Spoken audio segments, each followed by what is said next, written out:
तो hello everybody, this is Savita Kashyap and आज के इस वीडियो में हम लोग क्या करने वाले हैं, अ फोटोग्राफ का लिटरली डिवाइसेस या यू कहो पोएटिक डिवाइसेस हम लोग रीड करने वाले हैं। साथ ही साथ मैं important questions plus NCERT notes वगैरह सब कुछ देने वाली हूँ, ठीक है।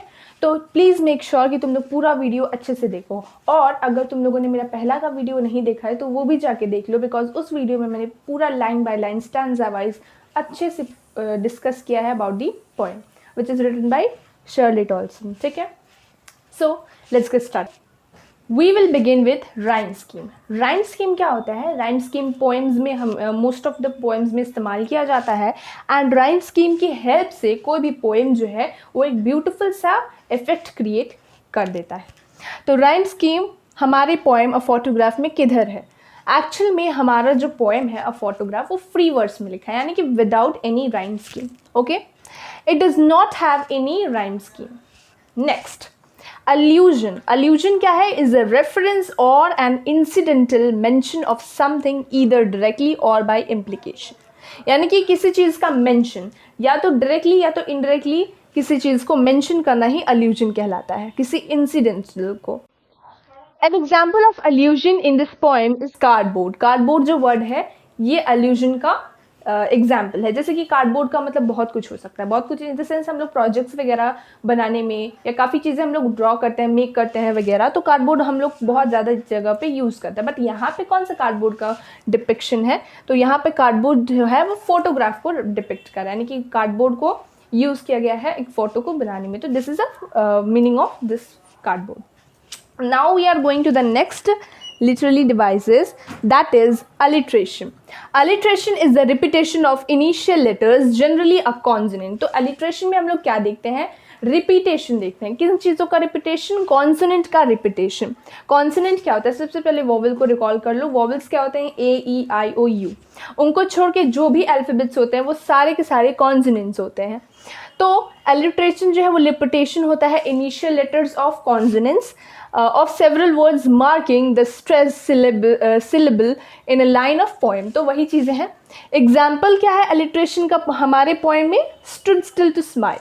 stood still to smile में हम लोग देख रहे हैं s, s and s, repetition of consonant. तो here we say that this is the example of alliteration. Next come terribly transient, यानी कि टेरिबली ट्रांजिएंट में टी और टी साउंड का रिपीटेशन हो रहा है, इनिशियल लेटर्स का रिपीटेशन टुगेदर हो रहा है, then it will be alliteration. Now it silence silences, तो यहाँ पे भी एस साउंड का एस जो कॉन्सोनेंट है उसका रिपीटेशन हम लोग देखने को हमें मिल रहा है, तो that is also alliteration, example of alliteration. तो अलिट्रेशन बहुत अच्छे से क्लियर है। Now we are going to transferred epithet. Transferred epithet क्या होता है? ये डिस्क्रिप्शन होता है ऑफ अ कैरेक्टर और इवेंट। किसी भी कैरेक्टर या इवेंट को डिस्क्राइब करना ट्रांजिएंट एपिथेट होता है, पर उसके हेल्प से हम लोग एक्चुअल में क्या करते हैं? एक सिचुएशन को बताते हैं, किसी भी सिचुएशन को हम लोग बता रहे होते हैं। तो इस पोएम में हम लोगों ने देखा कि कैसे पोएट अपने और अपनी मदर की सिचुएशन के बारे में बता रही है एंड इवेंट को भी बता रही है, एक सी हॉलीडे को। That is the thing. तो यहाँ पे कौन से लाइन में हम लोगों को ट्रांसफर्ड एपिथेट का इस्तेमाल दिखाई देता है? Transient feed. ट्रांजिएंट फीड में हम लोग क्या देख रहे हैं कि ट्रांसफर्ड एपिथेट का इस्तेमाल हुआ है।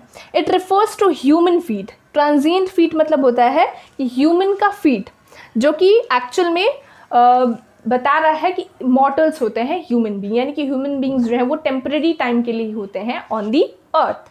Now we are going to the next literally devices, that is oxymoron. Oxymoron में ये एक ऐसा literally devices है जो कि दो opposite ideas को एक साथ join करता है to create an effect. That is for example labored ease. Labored मतलब क्या होता है? कोई भी चीज़ जो हम लोग मुश्किल से करते हैं, great difficulty से हम लोग कोई काम को कर पाते हैं, that is called हमारा labored. एंड ईज का क्या मतलब होता है? कोई भी चीज़ जो हम आसानी से कर लेते हैं। तो दो ऑपोजिट वर्ड्स यहाँ पे हम लोग को एक साथ कंबाइन दिख रहा है, दैट इज कॉल्ड ऑक्सीमोरन, ठीक है, बहुत आसान है, बहुत आराम से समझ में आ गया। नाउ पर्सोनिफिकेशन, किसी भी नॉन लिविंग थिंग को जब हम लोग ह्यूमन का डिपिक्शन देते हैं या ह्यूमन लाइफ को डिपिक्ट करते हैं, ह्यूमन क्वालिटीज़ को देते हैं, दैट इज़ ओनली कॉल्ड हमारा पर्सोनिफिकेशन। फॉर एग्जाम्पल अगर मैं बोलूँ हिंदी की कविता से रिलेट कर लो, तो हिंदी की कविता में बहुत जगह आता है कुछ लाइंस, जैसे कि कलियाँ मुस्कुराने लगी, तो कलियाँ जो है वो मुस्कुरा नहीं सकती है, बट फिर भी उन्हें ह्यूमन क्वालिटी मुस्कुराने का दिया जा रहा है, दैट इज़ दी पर्सोनिफिकेशन। तो ऐसे ही तुम्हारा पर्सोनिफिकेशन होता है, बहुत आसान है। Now the next thing we are going to discuss is the important notes which I will give you for your notes और revision purpose and NCERT questions plus answer मैं बात करने वाली हूँ उस पर भी। सो लेट्स गेट स्टार्टेड। तो हम लोग स्टार्ट करने वाले हैं कुछ इंपॉर्टेंट नोट्स के साथ, ठीक है। तो सबसे इंपॉर्टेंट नोट्स में आता है शॉर्ट समरी। तो शॉर्ट समरी भी बहुत इंपॉर्टेंट होता है, अगर तुम लोग रिविजन नोट्स बना लो तो बहुत हेल्पफुल होगा। तो इसे हम लोग देख लेते हैं, मैं थोड़ा समझा दूँ। A photograph by Shirley Dawson is a poem about how the poet discovers an old photograph of her mother in her young teens along with her cousins in the beach. तो अब फोटोग्राफ क्या है? एक Shirley डॉल्सन के द्वारा लिखी गई एक पोएम है, जहाँ पे हम लोग देख रहे हैं कि वो अपनी मदर की, मतलब एक ओल्ड सी पुरानी सी फोटोग्राफ लेती है किसकी, अपनी मदर की, जब उसकी मदर जो है शर्ली डॉल्सन की मदर जब वो यंग टीन्स में थी, यानी कि तुम्हारा 12 या 13 में थी, तब का वो फोटोग्राफ होता है ओल्ड सा, जिसमें फोटोग्राफ में क्या दिख रहा है, हमारी यंग मदर दिख रही है पोएट की, और उनके साथ दो कजिन्स हैं, बेटी एंड डॉली, याद भी हो गया वरना। They look very happy to be near the sea, वो लोग बहुत ही ज़्यादा खुश लग रहे हैं उस सी बीच में। And were photographed by their uncle, तो वो फोटोग्राफ किसने लिया था? उनके अंकल ने, यानी कि उनकी जो मदर थी पोएट की, उनकी मदर की अंकल ने लिया थे। The photographs, the poet's mother is filled with nostalgia upon seeing the picture in her late 40s. तो जब पोएट की मदर 40 साल की हो जाती है तब वो फोटोग्राफ को देख रही होती है, एंड जैसे कि हम लोग अपने कुछ पुराने फोटोग्राफ्स को देख लेते हैं तो कुछ मेमोरी में आ जाता है, फ्लैशबैक आ जाता है, वैसे सेम हो रहा था, वो 40s में थी एक्चुअली, एंड वो अपने चाइल्डहुड को बहुत ज़्यादा मिस करी थी। तो नॉस्टैल्जिया मतलब क्या है? एक बहुत ही ज़्यादा ग्रीफी टाइप का हो जाना, बहुत ज़्यादा दुखी हो जाना, मिस करना किसी चीज़ को, वही है यहाँ पे। तो पोएट की जो मदर है वो बहुत ही उदास हो जाती है उस फोटो को देख के, और कब वो देख रही होती है फोटो? लेट 40s में, ठीक है।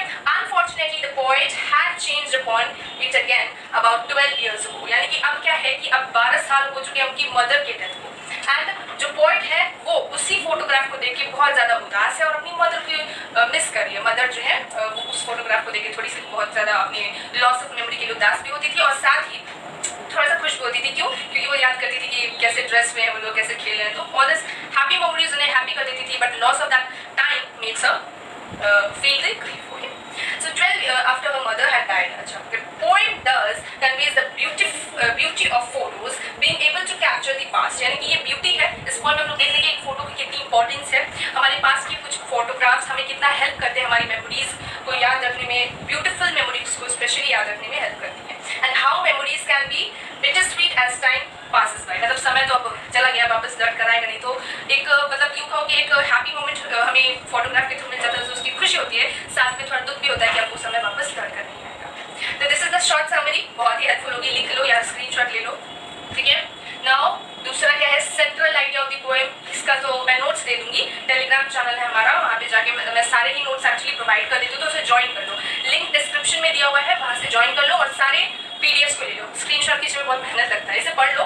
सेम चीज़ है जो मैंने अभी बताई थी, स्टैंजा में डिफरेंट 3 स्टैंजा है, तीनों स्टैंजास में क्या क्या डिस्क्राइब किया गया है वही चीज़ है। Now I am moving towards the NCERT questions. तो what does the word cardboard denotes in the poem? Cardboard का मतलब क्या है? अभी मैंने जस्ट डिस्कस किया इसी वीडियो में। Why has this word been used? इस वर्ड का क्या इस्तेमाल था? वर्ड जो है कार्डबोर्ड, हम रेफर कर रहे हैं to a photograph of the poet's mother enjoying a sea holiday. Sea holiday को एंजॉय करती हुई वही फोटोग्राफ है, with her 2 cousins Betty and Dolly, and she was 12 years old। तो वो कितने साल की थी? 12 years की थी उस टाइम पे उस फोटोग्राफ में। The cardboard stands for the frame that supports and holds the photograph। तो उस कार्डबोर्ड में हम लोग देख रहे हैं कि कुछ पुरानी सी मेमोरीज को सपोर्ट कर रहा है वो।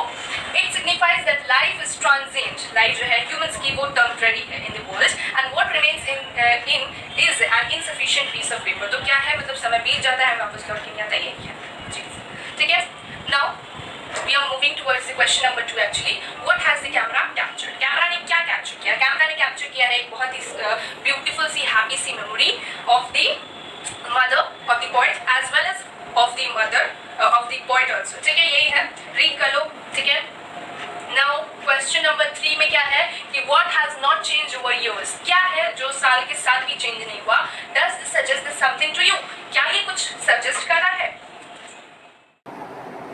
सो answer to this question is कि टाइम जो है वो हमेशा मूव करता रहता है, वो किसी के लिए नहीं रुकता है. तो यहाँ पे हम लोग को क्या आंसर करना है कि क्या चीज़ ऐसी है जो कभी भी चेंज नहीं, मतलब सालों के साथ भी चेंज नहीं हुई. तो ह्यूमंस की लाइफ जैसे कि समय के साथ साथ जो है, ऐसा कि हम लोग जानते हैं कि ह्यूमंस की लाइफ जो है वो टेम्प्रेरी होती है, परमानेंट नहीं होती है. टेम्प्रेरी है, कुछ समय के लिए है और फिर चली जाएगी, और कब चली जाएगी ये भी कोई नहीं जानता. But if you compare this same thing with nature which is called immortal. Natures को हम लोग इमोटल की तरह देखते हैं, क्योंकि अगर जो हम लोग फोटोग्राफ में जो पिक्चर देख रहे हैं, नैरेटर बोल रही हूँ, पोइट की, और पोइट की मदर जो है उनकी कज़न्स और उनके साथ जो भी पिक्चर है उसमें हम लोग देख रहे हैं कि समय बीतता गया, वो लोग बड़े होते गए और अब तो वो लोग नहीं भी रहे हैं टू सम एक्सटेंट.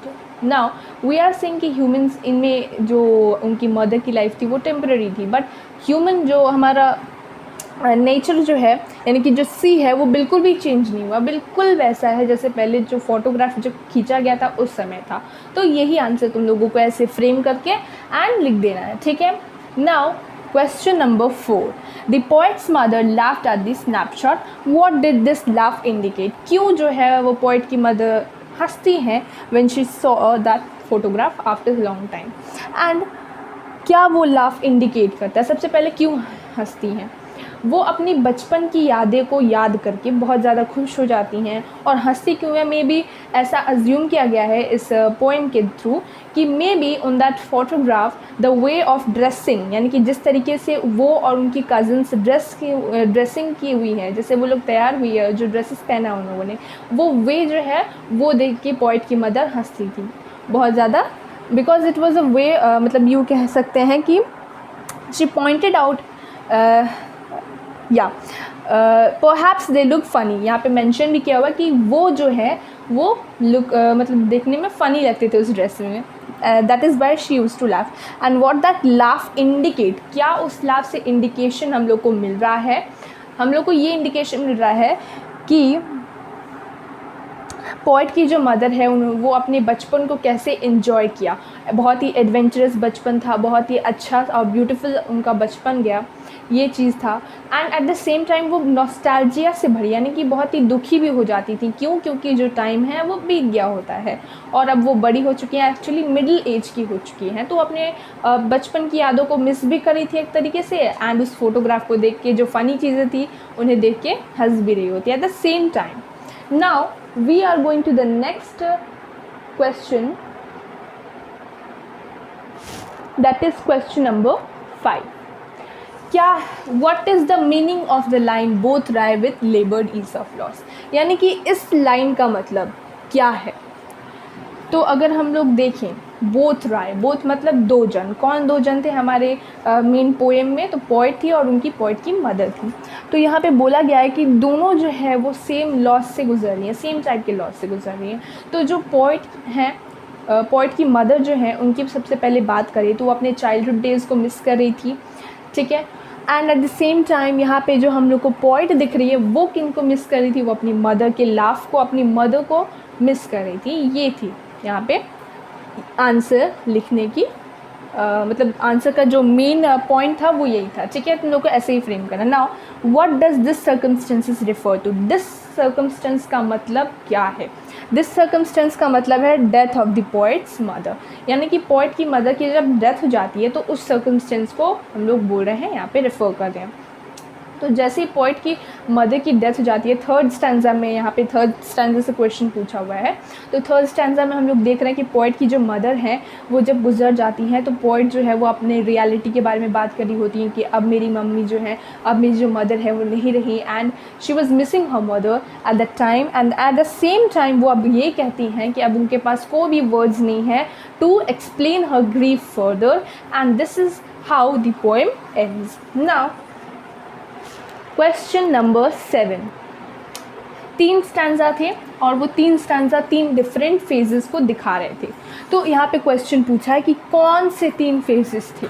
मैं आराम से बता दे रही हूँ। पहला फ़ेज़ क्या था, पहले फ़ेज़ में हम लोग देखते हैं कि पोएट जो है वो अपनी मदर को डिस्क्राइब कर रही होती है, क्योंकि मदर जो है वो बहुत ही कुछ 12 to 13 ईयर्स की हैं। उनकी मदर जो है वो एक सी हॉलीडे पे गई होती हैं with her 2 cousins Betty and Dolly, and then she was telling also कि उनकी मदर जो है उनकी जो एक स्वीट सा स्माइल है, स्वीट सा फेस है, ये भी यहाँ पे उन्होंने बताया हुआ है।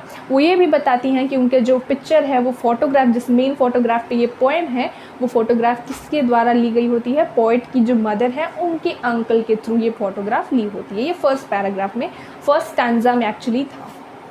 सेकेंड स्टैंजा में हम लोग क्या देखते हैं कि हमारी जो पोएट की मदर है वो मिडिल एज की हो जाती हैं, मिडिल एज की हो जाती हैं, कुछ कह सकते हैं 35 या 45, कुछ ऐसे टाइप के। तो उस एज में आने के बाद जो वो अपने बचपन के, मतलब अपने पास्ट को देखती हैं, अपने बचपन के फ़ोटो को देखती हैं, तो वो हंस रही होती हैं। क्यों हंस रही होती हैं? अपने बचपन की चाइल्डहुड डेज़ को मिस करती हैं, और साथ ही ड्रेसिंग सेंस को देख के उन्हें बहुत ही फ़नी लगता है, and that's why she used to laugh. And the third stanza हम लोग क्या देखते हैं कि पोएट जो है वो डिस्क्राइब कर रही होती है अपनी original feelings about how she is feeling on the death of her mother. And अब उनके पास वो अपने करेंट फेस दिखाती हैं और बताती हैं कि अब उनके पास कोई भी शब्द नहीं है to explain her grief further. And last line जो है, दिस साइलेंस साइलेंसेस, यानी कि इस सिचुएशन के थ्रू, इस सिचुएशन की वजह से अब जो है वो पोएट जो है वो शांत हो जाती है। उनके पास कोई फर्दर वर्ड्स नहीं होता to explain the pain of that time. So with this, now we have came to the end of the video. Thank you everyone.